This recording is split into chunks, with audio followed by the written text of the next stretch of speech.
یہ قرآن ایک بابرکت کتاب ہے جسے ہم نے آپ صلی اللہ علیہ وسلم پر نازل کیا تاکہ لوگ اس پہ غور اور فکر کریں اور تاکہ اہل فہم اس سے نصیحت حاصل کریں۔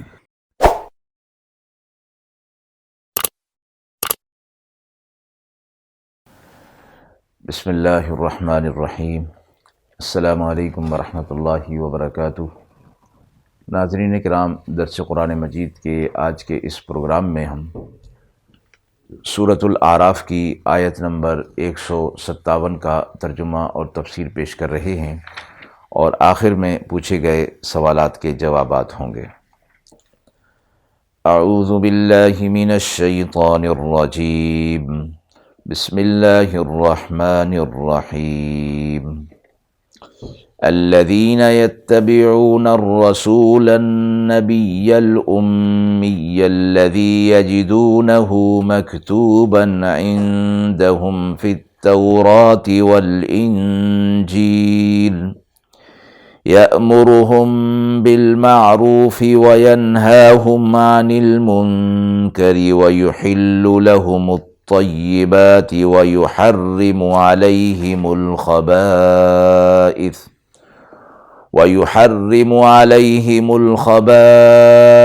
ويضع عنهم إصرهم والأغلال التي كانت عليهم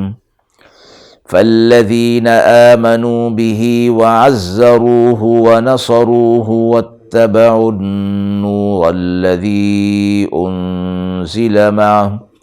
أولئك هم المفلحون۔ آیت مبارکہ کا ترجمہ ملاحظہ فرمائیں۔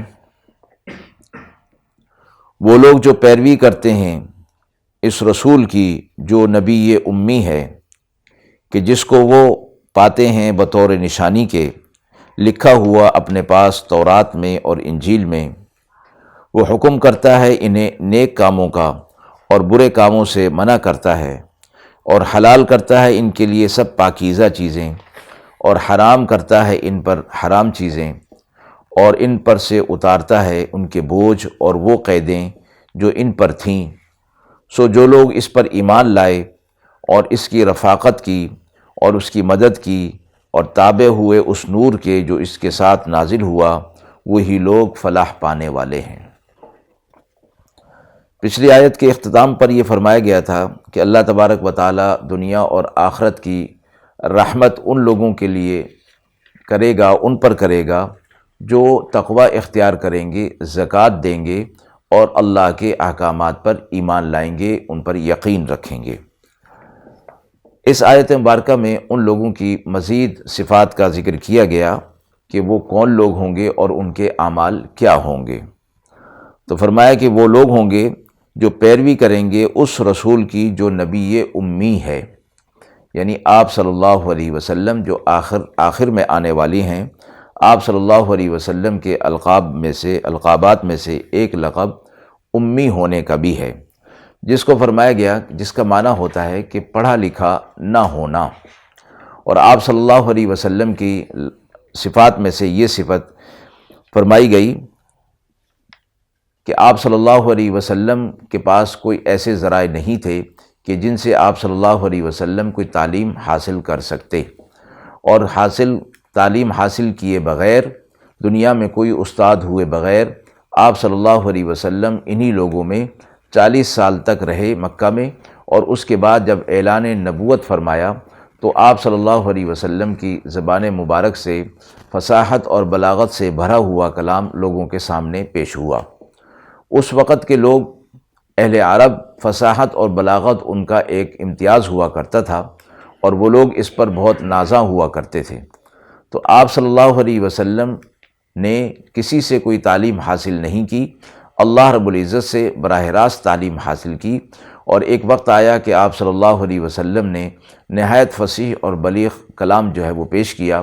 اس لیے فرمایا کہ آپ صلی اللہ علیہ وسلم کا امی ہونا آپ صلی اللہ علیہ وسلم کی نبوت کی دلیل بن گیا کہ آپ صلی اللہ علیہ وسلم نے کسی سے کوئی تعلیم حاصل نہیں کی۔ اگلی صفت یہ بیان کی گئی کہ یہود و نصارہ آپ صلی اللہ علیہ وسلم کو اپنی کتاب کے اندر لکھا ہوا پائیں گے۔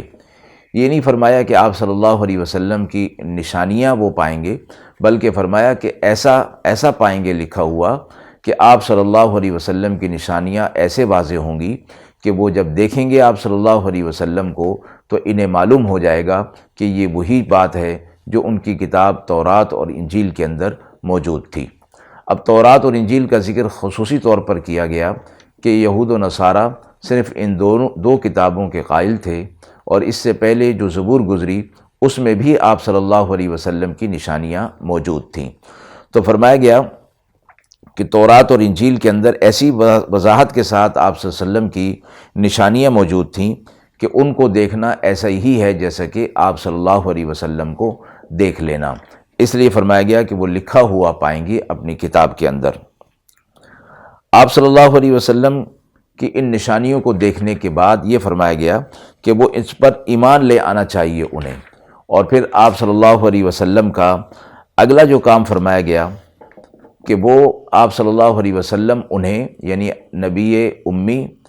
انہیں نیک کاموں کا حکم کرتے ہیں، معروف کاموں کا حکم کرتے ہیں، اور منکر کاموں سے بچاتے ہیں اور ان سے روکتے ہیں۔ معروف کا معنی ہوتا ہے وہ چیز کہ جو معروف مشہور ہو، جانی پہچانی ہو، اور منکر اسے کہتے ہیں کہ جو اجنبی ہو۔ تو دین کے اندر جو کام اللہ کی طرف سے احکامات جو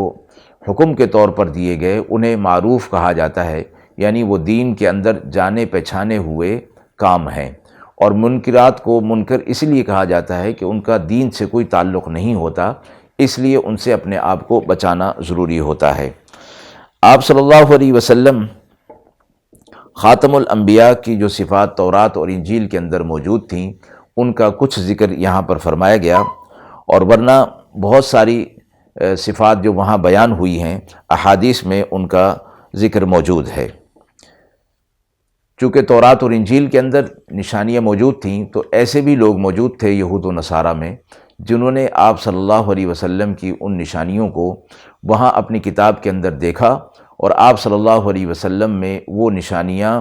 پائیں تو اس پر وہ ایمان لے آئے۔ اس طرح کا ایک واقعہ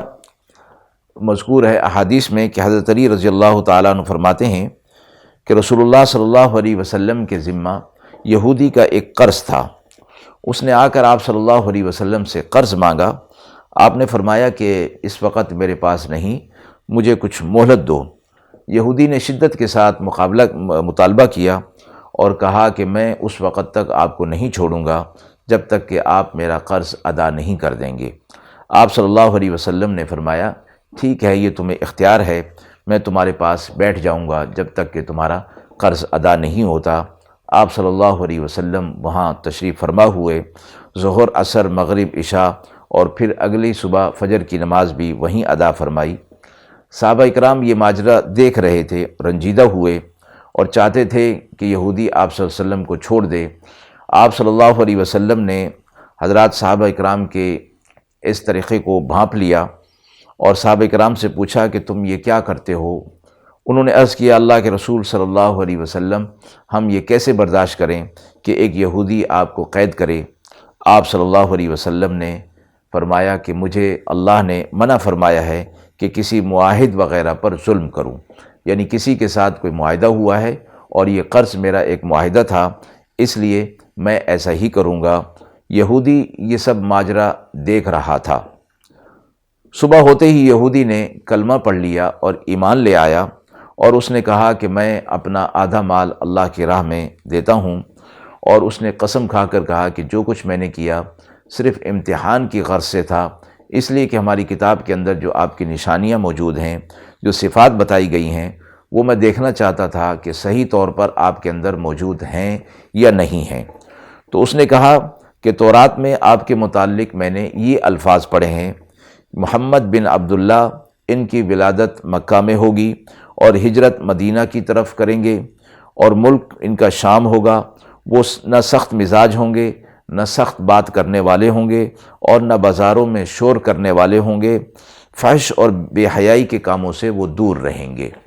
تو اس طرح کی نشانیاں جو آپ صلی اللہ علیہ وسلم میں واضح طور پر موجود تھیں، ان کو دیکھ کر کئی لوگوں نے اسلام قبول کیا، اور خصوصی طور پر تورات اور انجیل میں جو آپ صلی اللہ علیہ وسلم کی نشانیاں دیکھی گئیں، احادیث میں ان کی تفصیل موجود ہے۔ پھر آپ صلی اللہ علیہ وسلم کی اگلی صفت، جیسے ابھی عرض ہو رہا تھا، کہ امر بالمعروف اور نہی عن المنکر کی ہے، اور یہ تمام انبیاء علیہ الصلوۃ والسلام کی ذمہ داریوں میں اور اہل ایمان کی ذمہ داریوں میں بھی یہ فرمایا گیا۔ آپ صلی اللہ علیہ وسلم نے فرمایا کہ تم امر بالمعروف اور نہی عن المنکر کرتے رہو، یعنی نیکی کے کام کی ترغیب دیتے رہو، حکم دیتے رہو، اور برائی کے کام سے لوگوں کو منع کرتے رہو جتنی تمہارے اندر وسعت اور طاقت ہے۔ اپنی وسعت اور طاقت کے مطابق یہ کام کرتے رہو۔ اگر تم نے اس کام کو چھوڑ دیا تو اللہ تعالیٰ پھر تمہاری دعائیں قبول نہیں فرمائے گا، اور تم پر ظالم حکمران مسلط فرما دے گا، اور تم ان ظالم حکمرانوں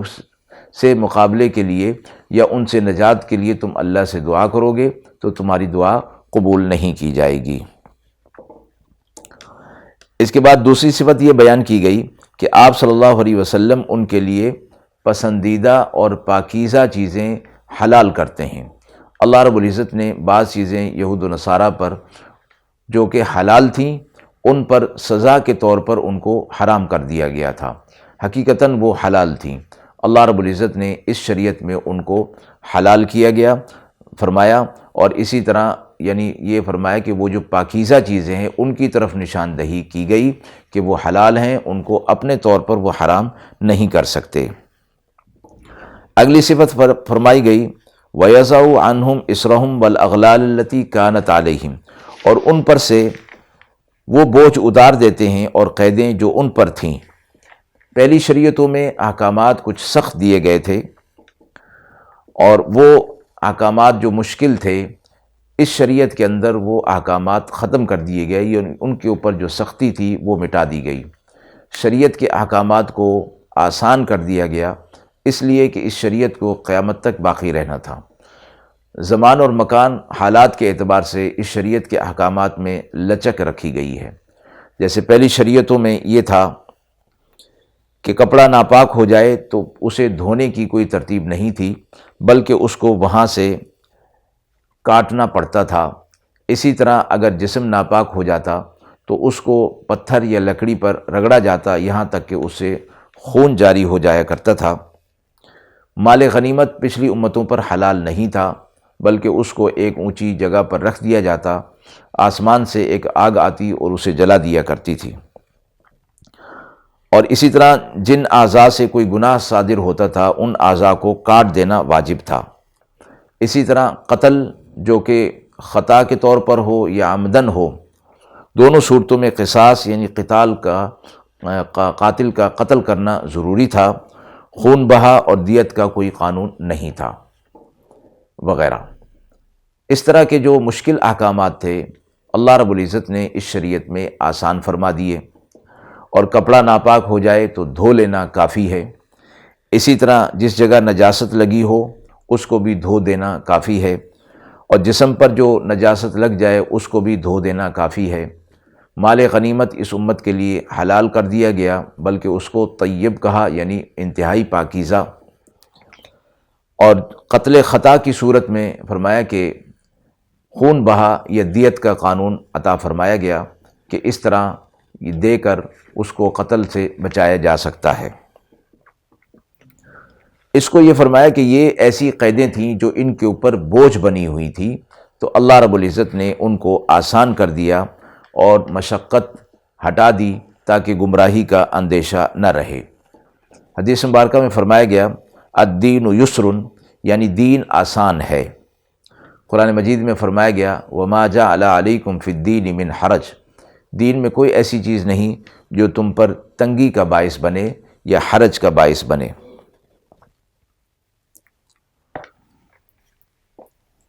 اور جو اس چیز کی اتباع کریں گے جو نور ان کے ساتھ نازل ہوا، یعنی شریعت اور قرآن مجید، تو فرمایا ایسے ہی لوگ فلاح پانے والے ہوں گے۔ قیامت تک یہ لوگ دنیا میں رہیں گے تو فلاح پاتے رہیں گے جب ان چیزوں پر عمل کرتے رہیں گے۔ آیت کے حوالے سے سوال پوچھا گیا ہے کہ امی کا کیا مطلب ہے؟ اور آپ صلی اللہ علیہ وسلم کو رسول امی کیوں کہا گیا ہے؟ آیت مبارکہ میں آپ صلی اللہ علیہ وسلم کے لیے فرمایا کہ الرسول النبی الامی، رسول اور وہ نبی جو امی ہے۔ امی کے لفظی معنی ان پڑھ کے ہوتے ہیں، یعنی جو لکھنا پڑھنا نہ جانتا ہو۔ عام لوگوں کے لیے فرمایا گیا کہ لکھنا پڑھنا نہ جاننا ایک عیب تصور کیا جاتا ہے، لیکن انبیاء علیہ الصلاۃ والسلام کے لیے اور خصوصی طور پر آپ صلی اللہ علیہ وسلم کے لیے یہ لفظ عیب نہیں بلکہ آپ صلی اللہ علیہ وسلم کی صفت بن گیا۔ آپ صلی اللہ علیہ وسلم کی خصوصیات اور کمالات اور حالات، امی ہونا آپ کے لیے بڑی صفت کمال بن گئی، کیونکہ اگر علمی اور عملی اخلاقی کمالات کسی لکھے پڑھے آدمی سے ظاہر ہوں تو وہ اس علم کا نتیجہ ہوا کرتے ہیں، لیکن آپ صلی اللہ علیہ وسلم نے دنیا میں کسی سے تعلیم حاصل نہیں کی،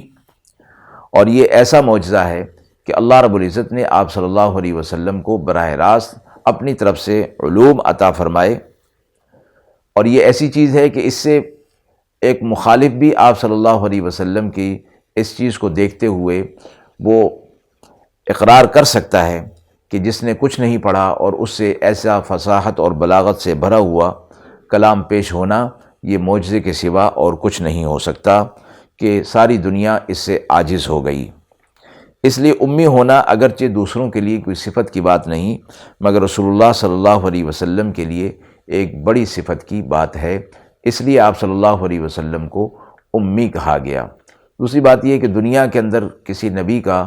کوئی استاد نہیں ہوا کرتا، اللہ تبارک و تعالی انبیاء علیہ الصلاۃ والسلام کو اپنی طرف سے علوم عطا فرماتے ہیں۔ دوسرا سوال یہ پوچھا گیا ہے کہ کیا آپ صلی اللہ علیہ وسلم کی اتباع ایک مسلمان کے لیے کافی ہے؟ آپ صلی اللہ علیہ وسلم جو شریعت لائے اس کی اتباع کرنا، آپ صلی اللہ علیہ وسلم کی اتباع کرنا قرآن مجید میں اور احادیث مبارکہ میں متعدد مقامات پر فرمایا گیا ہے۔ ساتھ یہ فرمایا گیا کہ آپ صلی اللہ علیہ وسلم کی اتباع کرنا ایسا نہیں جیسا کہ کسی قانون کی اتباع کی جاتی ہے، یعنی قانون کی اتباع چاہنا نہ چاہنے کے باوجود کرنی پڑے گی۔ آپ صلی اللہ علیہ وسلم کو اللہ رب العزت نے جو صفات اور کمالات عطا فرمائے اور امت پر آپ صلی اللہ علیہ وسلم کے جو احسانات ہیں، اس چیز کا یہ تقاضا ہے کہ آپ صلی اللہ علیہ وسلم کی اتباع سے پہلے آپ صلی اللہ علیہ وسلم کی محبت اور آپ صلی اللہ علیہ وسلم کی عظمت دل کے اندر بٹھائی جائے، اور اس محبت اور عظمت کا تقاضا یہ ہوگا کہ آپ صلی اللہ علیہ وسلم کی اتباع کی جائے۔ تو محض اتباع کرنا کافی نہیں، جب اس اتباع کے پیچھے محبت اور عظمت اور شان دل کے اندر نہ ہو، تو جب آپ صلی اللہ علیہ وسلم کی محبت اور عظمت اور شان دل کے اندر ہوگی، اس کے ساتھ آپ صلی اللہ علیہ وسلم کی اتباع ہوگی، تو پھر یہ فلاح اور کامیابی کی ضمانت بنے گی۔ وآخر دعوانا ان الحمد للہ رب العالمین۔